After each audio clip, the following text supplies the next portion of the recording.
আসসালামু আলাইকুম রহমতুল্লাহ। আমি ডাক্তার আনিসুর রহমান রাসেল, নবজাতক ও শিশুরোগ বিশেষজ্ঞ। আজকের স্বাস্থ্যবার্তায় আপনাদেরকে স্বাগত জানাচ্ছি। চারিদিকে প্রচণ্ড তাপদাহ, তীব্র তাপদাহে আমাদের শিশুর যত্ন নিয়ে আজকে আলোচনা করব।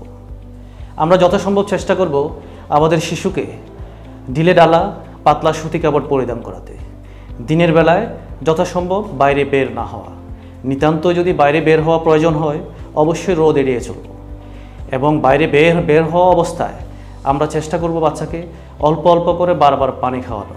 তবে হ্যাঁ, অবশ্যই খেয়াল রাখতে হবে তাকে কোমল কোনো কার্বোনেটেড ওয়াটার পানীয় কিংবা কফি বা চা, বাইরের খোলা খাবার, বাইরের খোলা পানীয় দেওয়া যাবে না। 1 থেকে 3 বছরের বাচ্চা যারা টোডলার এজ, তারা প্রচণ্ড দুষ্টামি করে, তাদের শরীর অতিরিক্ত ঘামায়। এই গরমে তাদের আমরা তৃষ্ণার জন্য অপেক্ষা না করে তাদের অল্প অল্প করে বারবার বিশুদ্ধ পানি পান করাবো।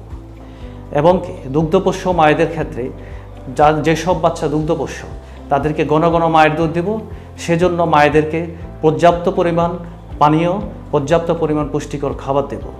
অবশ্যই খেয়াল রাখতে হবে এই গরমে আমরা বাচ্চাদেরকে কোনো ট্যালকম পাউডার দেব না।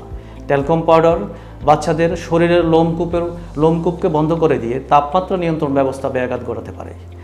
সর্বোপরি খেয়াল রাখতে হবে আমাদের সন্তান পর্যাপ্ত পরিমাণ প্রস্রাব করছে কিনা, সারাদিনে যে পরিমাণ প্রস্রাব হচ্ছে সেটা পর্যাপ্ত কিনা।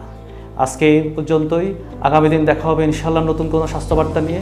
সে পর্যন্ত ভালো থাকুন, সুস্থ থাকুন। আল্লাহ হাফেজ।